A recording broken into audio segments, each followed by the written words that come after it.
Well, I'm back with another keeper case that I'd like to show you and tell you some of the stories that go along with it. This is my number one all-time favorite keeper case here. This is the one where only the all-time favorite points and things I've made have gone into. Now, there's been a lot of rotation in this one. Every time I make something even more extraordinary that I think I like, that replaces something in here that maybe isn't as quite as nice. But what you see is quite a variety of materials here. And this is probably the one case that I would never part with just because too much sentimental value. Now, let's start off right here in this corner here. That's just a Snyder's point. Now I'm going to see if I don't know if I dated this one. I did. I made this in 1991.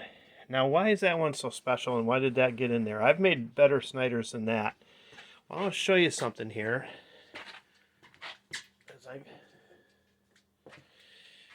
Back shortly after 1991, DC and Val Waldorf got a hold of me and they asked me if I'd like to contribute a point to have put on a coffee cup right here.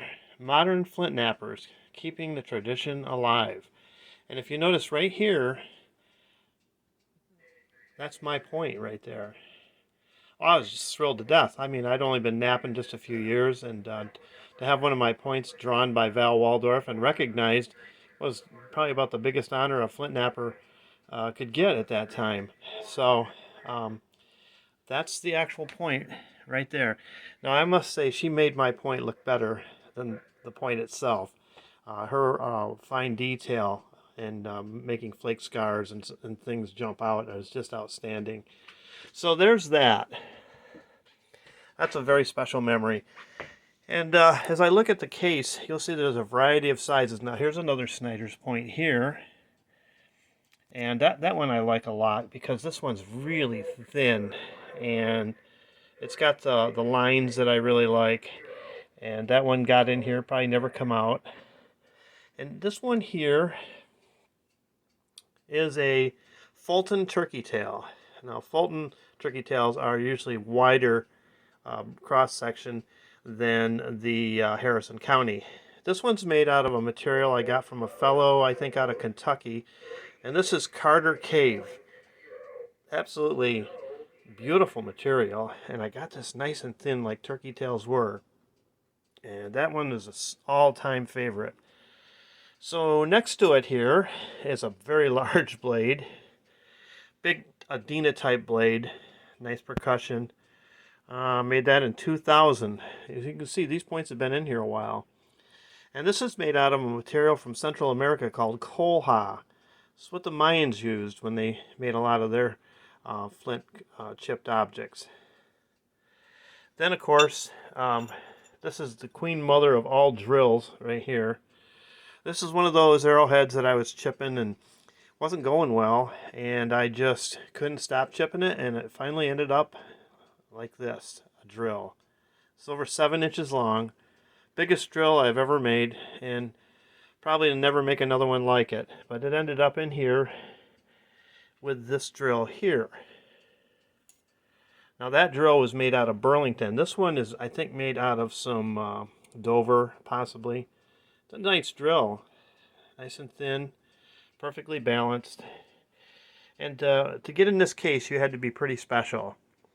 Here's probably one of the most favorite Clovis points I've ever made. This is made out of some Texas flint. I think it's raw Texas. And as you see, it's fluted both sides. And this one I made in 2006. Glad I dated some of these because I have no idea when I did it. And that's got a nice channel flake here. Nice flake scars. Really, this is probably one of the best I've ever made. And that's why it lives in this case. Little story behind this one here.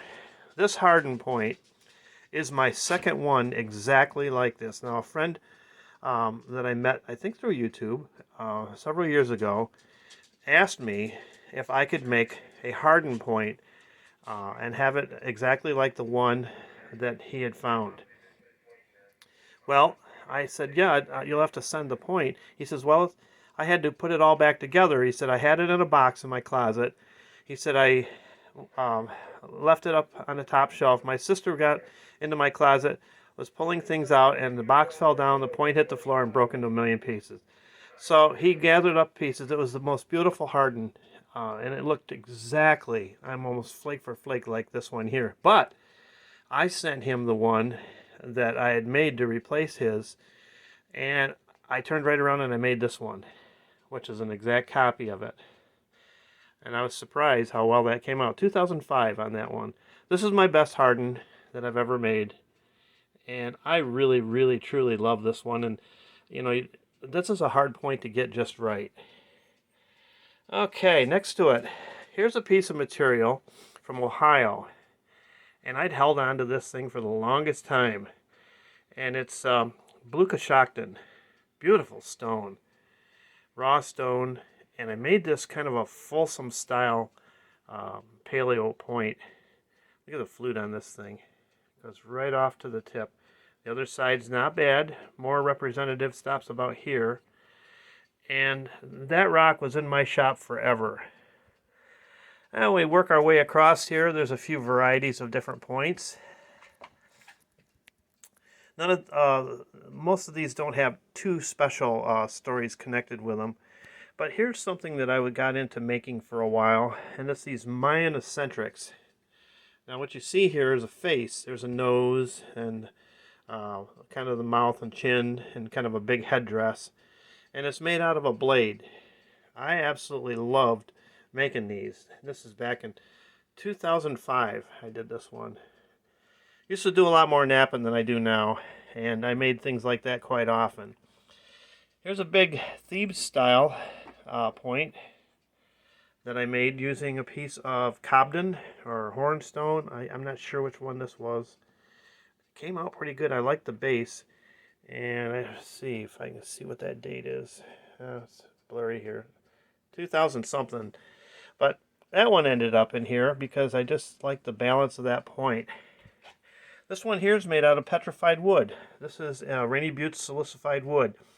And I made it to look like our Jack's Reefs that we find in this area. This material is very dense and heavy and dirty. When you work with it, your hands get really brown and looks like you've been in mud. So in the middle here is a few more odds and ends.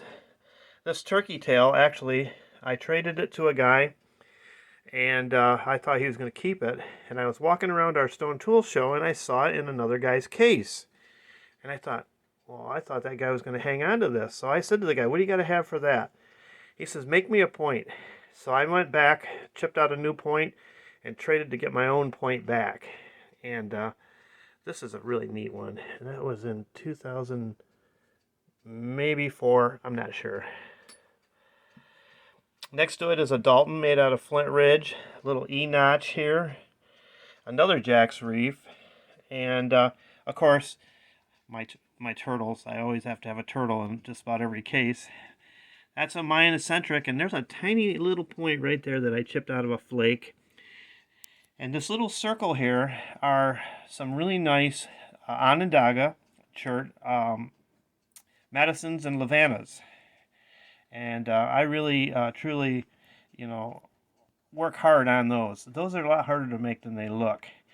Now this point here, I carried in my pocket for the longest time, and I called it the Three Rivers Point. Now if you look carefully, you'll see a little stream coming in, joining a much larger river, and then meandering down through. It looks as though it's passing through a woodlands here, in a low area. So I call that the Three Rivers Point, and that's one made out of Flint Ridge, and I definitely never part with that one, just because the keepsake value to me. This is supposed to be an eagle coming in for a landing. You see, you can't see his head because it's kind of tucked behind his body as he's coming in. Just something to be creative with. And this is kind of somewhat of a Calf Creek style point. Maybe not quite, maybe a Smith. But there's a look at a case that's very special to me. And I just want to thank you for, clicking on my video and checking it out. I'm I'm going to be trying to put one of these keeper case videos out every week. This is being recorded on my cell phone. Still haven't got a new camera. Tried messing with the old one today, and I just can't get the thing to work. So I think it's finally met its demise. But hey, thanks for watching. If you like this, I'd appreciate a thumbs up, thumbs down, whatever you feel. It's your choice. If you want to leave a comment, it'd be great. And if you haven't subscribed, I'd definitely welcome your subscription to my channel. So that'll be it for this time. And look forward to next week. I got another really special case to show you. And that'll be it for now. We'll catch you on the next one. Have a great day.